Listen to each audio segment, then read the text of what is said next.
Today, I'd like to welcome Dr. Stephen O. Moshier to the Deep Power podcast. Dr. Moshier is an emeritus professor of geology at Wheaton College, where he also chaired the Department of Geology and Environmental Science. Much of his early research in geology involved describing and interpreting oil reservoir rocks, with published papers on oil fields in North America, the Middle East, and Southeast Asia. Prior to his time at Wheaton College, Dr. Moshier was an assistant professor at the University of Kentucky and a geologist at Mobil Oil Corporation. Dr. Moshier received his undergrad degree in geology at Virginia Tech, his master's from Binghamton University, and then his PhD from Louisiana State University. Dr. Moshier, welcome to the Deep Power podcast. Thank you. It's great to be here. Well, you heard me stumble a little bit in the introduction because you just barely told me that you're no longer a professor at Wheaton and you just retired. Congratulations. Well, thank you. Thank you. I hope to be able to continue teaching some classes part-time in the future. So it's not a total separation. Well, retirement, like you said, you don't know how it feels yet. It hasn't been long enough, but you were at Wheaton for about 25 years. Is that correct? 32. 32. Oh my goodness. Yeah. That is a long time. You see, No, it was great. It was a great fit for me. I spent a little time in an R1, big, University of Kentucky, and I'd always been at a state school, but I just found that being in a small liberal arts college was really the best fit for me.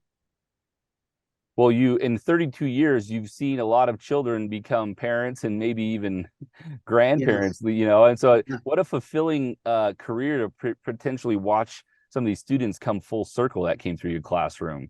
Yeah, about I guess 5 years ago, I had my first grand student, I call him, Wow. and that really blew me away. It set off quite a kind of, I wouldn't call it a midlife crisis, but actually it was really great, very introspective. I started looking through my photo records. There's a particular outcropping in Wisconsin that we take our students to. Every student takes this Earth history course, and so I have photographs of them in front of this big monolith, which is very famous up there, and so I started collecting them. I wanted to make sure I had one for every year, and but it's been delightful to have these students of students. That is amazing. So tell me, how did you become interested in the field of geology, which subsequently led you going to Virginia Tech and majoring in geology there? Yeah, well, for me, I would say two things. One was Boy Scouting. I was a scout, so I loved the outdoors and nature, and got into conservation, as we called it back then. And of course, summer camp. And I guess it was before my junior year of high school, I went to the Philmont Scout Ranch, which is in New Mexico. It was like a 50-mile hike, and just that was amazing for me. And so just not coincidentally, because I don't believe in that, but one of the scout masters was my earth science teacher from middle school, and he could answer all my questions. I don't think I was that crazy about earth science when I took it. Unfortunately, that's kind of, it comes so early in your science education that people forget about it by the time they graduate. So he was there to answer all my questions. Then the other thing is the Apollo program. I was just obsessed by space I was in kindergarten when Alan Shepard did the first, manned space flight. And I was just immediately obsessed by it. And then that turned into an interest in moon rocks and the moon. And so those two things together really just made geology just a natural fit for me. So by the time I was a junior in high school, I knew that's what I wanted to study in college, and discovered Virginia Tech quite an interesting way. I grew up in Western New York State and didn't really know much about where I'd go to college. But my father worked for a company that had business down in that area of Southwest Virginia. So I visited Virginia Tech about the time I decided I wanted to be a geology major, and I walked into the building. It's still in it, Daring Hall, and there's this huge moon map, right in the hallway. And I said, "This is it. This is where I'm going to go to school." So that's how I ended up there. So yeah, the Apollo program, Boy Scouting, and now I realize as retirement, I'm just doing what I've done the past 30, 40 years as a professor is stuff I was passionate about as a kid. Instead of Boy Scout camp, I had the field camp that we teach every summer. And even though I didn't go into the study of moon rocks, it was just all the stuff that I'm really interested in. No, that's a neat story. As an aside, I'm a proud Boy Scout. I'm an Eagle Scout as well, and I also went to Philmont. So You did? Okay, great. yeah, I completely understand where you got your Yeah, love for because that was an yeah, amazing experience. absolutely. Yeah, So you worked for Mobile for a few years and then returned to the arena of teaching at universities, specifically University of Kentucky and then yeah. Wheaton. Tell me, your experience from the corporate world to the university academia, why did you switch and then how did you end up or why did you end up spending 32 years there versus kind of going Yeah. back to the corporate world? Sure. Well, actually, there was kind of a lull in oil exploration and uh, uh, a lot of geology jobs in the middle 70s, but then that really picked up in the late 70s with all of the oil embargoes and the things that were going on that were driving the price of oil up. And so when I was an undergraduate, I didn't really know what I would do. I remember a geology club meeting where a professor came and said, "Remember, kids, there's always room for excellence." It's like, if you're really good, maybe you'll get a job. But honestly, by the time I graduated with my bachelor's degree and got interested in sedimentary rocks and realized the obviously the connection between that and oil and gas, that's kind of where my sights were. I got a master's degree and I studied limestones, carbonate rocks, and really at that point, by the time I finished in '79, if you could spell geology, you could get a job with an oil company. Honestly, it was crazy. They were flying us to every company was flying all the geology graduate students down to Texas or New Orleans or whatever, just like every other week you go on a trip for an interview. It was just absolutely nuts. And unfortunately, it all kind of crashed even, like 5 years later, because that's one thing about geology. It is a very cyclic kind of industry, or at least discipline in terms of employment. So oil and gas had its revival, with the fracking booms and other things. Mining was just really not much, to do there, and now it's back up again. And of course the environment kicked in, environmental geology kicked in, hydrogeology in the middle to late '80s, and so now geology's got a pretty diverse kind of portfolio to choose from in terms of employment. So anyway, just back to your question. I really did enjoy the oil industry. I enjoyed the travel. I enjoyed the challenges. Just found, just even at a huge company like Mobil, which became Mobil X or Exxon Mobil, I just really enjoyed the community there. Um, but I also kind of felt like I wanted a little more advanced degree work, and I was really interested in the research and development part of it. I had had an opportunity to spend some time at the Mobil um, research lab that was in Dallas, and really, really enjoyed that. And that's where I got the idea for my dissertation um, topic. And so I applied to I applied to several oil schools, ended up at LSU in a really wonderful program in carbonate rock um, studies. And there were a lot of energy industry links. All my research was supported by oil company support. And so I kind of thought I would be going back into the industry, but as I said, in the mid '80s, there was kind of a bust. And while I did have some offers, I was just a little concerned about how valued research and development would be when a lot of companies were merging and research and development labs were, shutting down because a company doesn't need to. So I had taken a class, or no, I had volunteered to teach an introductory geology class my last year in the 4-year program. And I just got hooked. I just really loved teaching that class. And then it just brought back all my memories of just really admiring my professors and how important they were in my life, as a young man. And so I, just decided, had to break it to my wife because she was born and raised in Houston, and we probably would have gone back to Houston. But she was, very supportive of my desire to move from industry to academia. What a cool journey in history, and I agree with you how important professors can be in molding and shaping young minds. And I know there's a great debate kind of about the value of higher education now, but when it comes to specialties, especially like geology, you guys can have a great impact on the rising generation of thinkers and scientists. Um, Question: during your studies and research in petroleum, uh, did you come across any topics or opportunities to learn more about geothermal energy?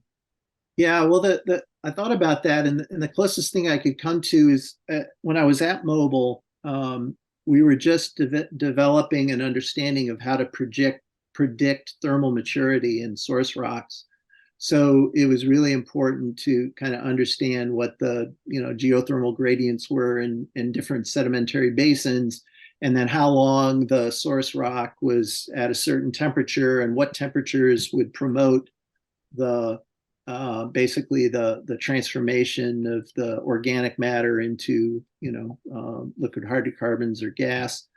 And so I got assigned to a project to look at the Western Canada Basin, and the question was basically, you have these tar sands in Canada, or oil sands, and they're massive, they're huge. And where did all that stuff come from? It must have migrated from deeper in the basin for sure. But there had been a monograph by some French geochemists, and they thought, based on the technology of the time and fingerprinting the source rocks to the hydrocarbons and the oil sands, that maybe it was all from one particular unit deep in the basin. So I was part of a project to kind of figure out, well, how much source rock would you need to fill these oil sands? And we showed that the unit that they had suggested was just totally insufficient. And there had to have been really long distant migration of the petroleum to get to the position where those tar sands are. So that kind of got me looking at the North American map of um, geothermal. Oh gosh, I can't think of the word right now, but you've probably seen it. It's a big map in North America, and it's got all the bullseyes where the crust is hotter. Right, right. And we would superimpose those contours on Western Canada, and we kind of get a sense of the burial history of the rock. And Yeah. so I've never really had any foray into actual geothermal energy, but obviously it's really important in any kind of rock formation, whether it's sedimentary rock diagenesis, that's making the sediment into rock, or metamorphism, changing rock from one kind to another, and then certainly volcanics and all of that. Just read a paper because I keep up with the moon stuff as much as I can, on how they found a real hot spot on the moon, and they found out there's this buried mass of rock that might be something like granite, which just shouldn't be on the moon. Hmm. And now they're getting into all kinds of new ideas. They think the heat, though, is obviously from a lot of thorium that's in this rock, and that's what makes these rocks hot that you're trying to get to.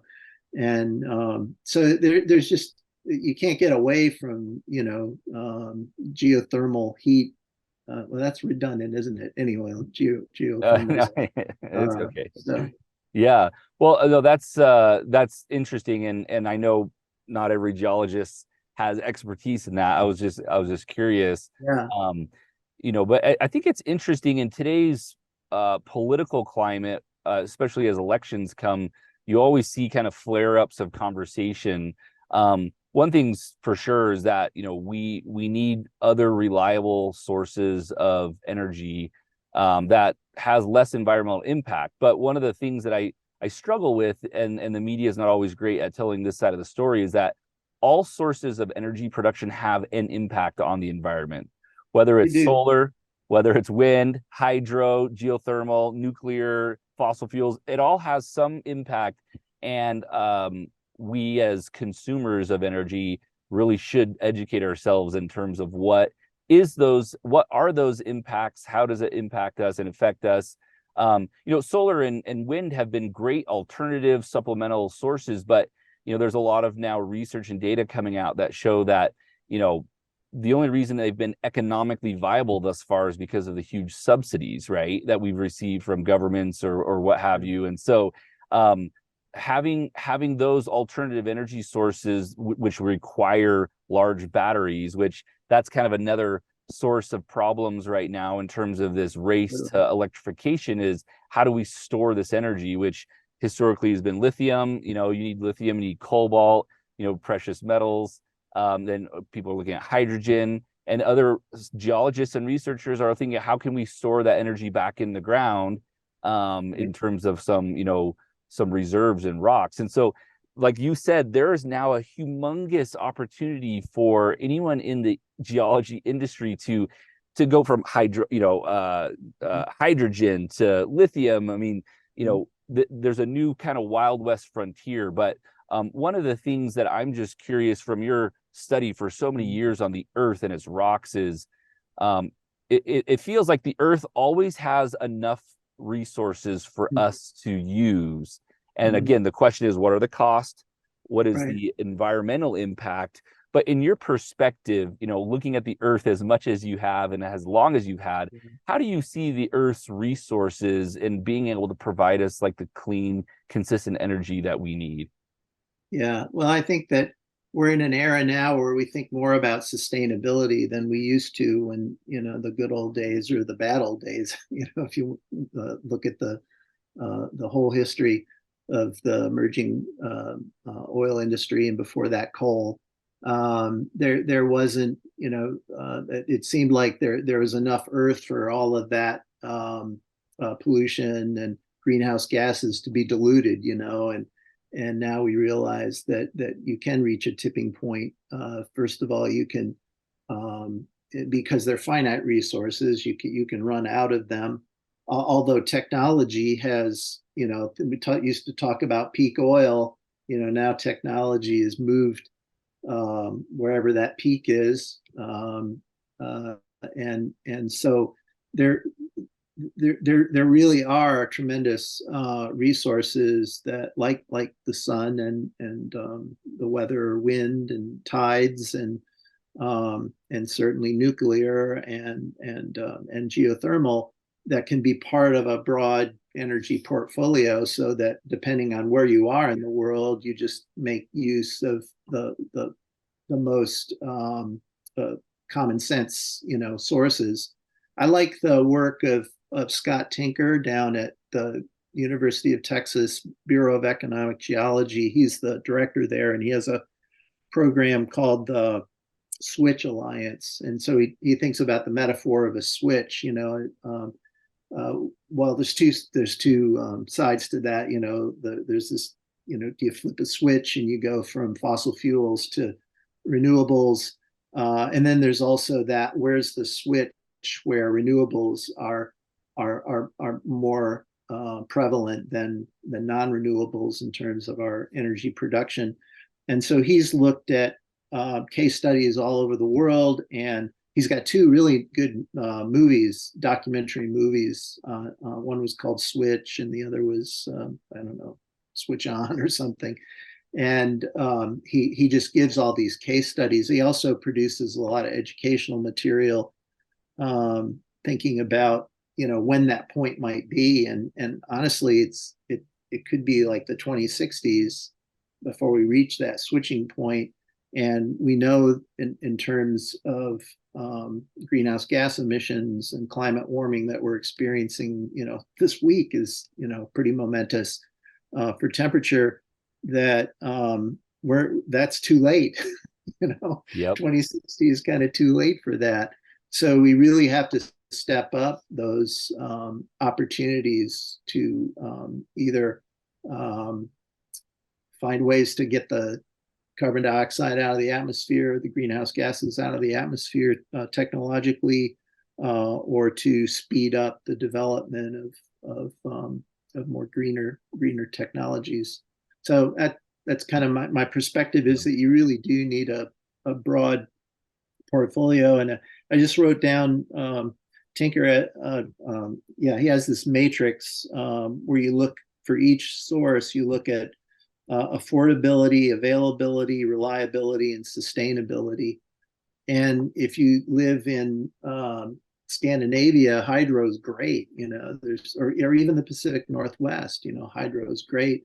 Um, and if you live in a place where there's geothermal energy like Iceland, it's great. So you use what you have, where you are, and you keep your eye on the sustainability, because that's something that we have to control.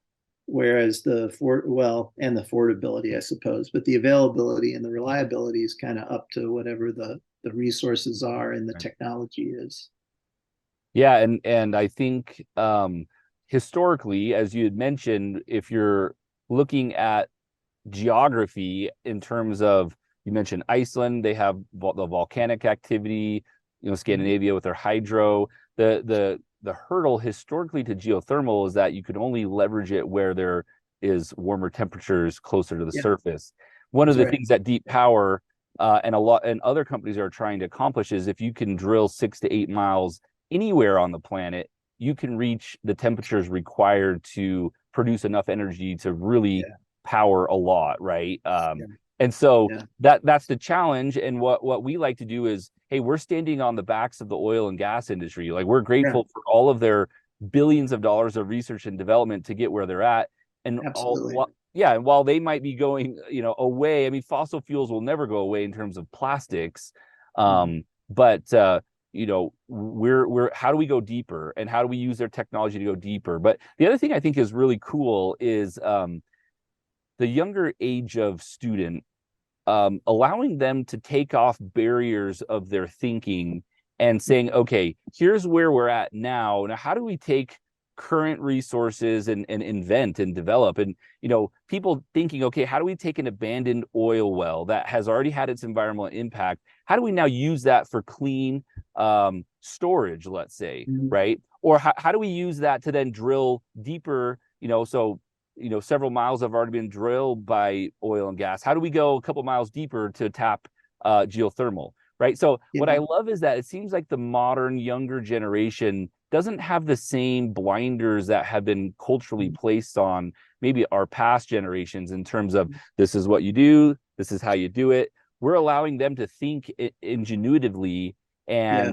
and to find new solutions to problems that haven't been thought. And I mean, I can only imagine your 32 years with students, being able to watch them think and how are they solving problems. And I know technology and research and YouTube, there's more tools for younger students now to learn and to create than there ever have been, right? Yeah. We need that. Yeah. We need to foster that. And I'm sure that's what you did as a professor: Yeah. encourage that, provide guardrails, but then give them tools to then go create, right? Yeah. And that's one of the reasons that I really love being in a liberal arts kind of environment. Um, I think the mentality in a R1 university is you're trying to create little clones of yourself, academically, and that happens in liberal arts education too. But I had to kind of give up this idea that all of my students were, going to be geologists like me, And now I've seen, students using that background in geology get into policy, um, and get into advocacy, but also, like you're saying, technologically, getting into. Well, I did have a student who went to New Zealand to work in geothermal for a while, just because he felt like, wow, this is a great opportunity. It's something new. I'm going to do that. And now, actually, he is in more of a policy kind of think tank, somewhere in the Northeast, and just doing amazing things. And then I have another student who is in industry, where they do a lot of cogeneration type projects, factories next to power plants, and they're getting into capture technologies, and um, wind and solar together and stuff like that. And so he's totally business, but he has that sort of insight from just the basic, geology to really inform, how he carries on at sort of the business level. And the other thing about geology is that it really depends on the other sciences. We have to know some chemistry, some Yeah. biology, some physics, and so you really have a nice broad, we have to take calculus. You really have a nice broad background in a lot of the sciences, maybe not at an advanced level, but at least at a level, if you need to learn more about it, you're prepared for that. Yeah. So I have seen that in our students that have really done some amazing, innovative kinds of things with their careers. So, That's but awesome. it's really important that they've had that kind of mentorship, where they're, maybe exposed to the way we used to do things, Sure. so they kind of know what the backgrounds are. But we send them out to universities for summer research internships. And so even though we don't have like a graduate program at a school like mine, our students do get exposed to that kind of environment, those kinds of communities, and it makes them want to, make that their next step in Yeah. their education or the professional development. Well, that is wonderful. Well, it's been a pleasure getting to know you and learn about your background and all of the things you were a part of. I'm sure your students could, if they were watching this, could appreciate all the things you taught them and your mentorship. Um, don't get, I guess retirement is just doing what you already love, but just not getting paid for it, right? So I'm sure you're going to be spending more time doing what you already love. It's just not making money, but I can't imagine you're going to do, drastically different things in your life. But have fun, get rest. You've earned it, and we look forward to staying in touch with you. Well, thank you very much. I really, really appreciate that, Andrew. Great. Have a All the best. great weekend, Dr. Moshier, and we'll be in touch. Thanks. Bye bye. Okay, bye.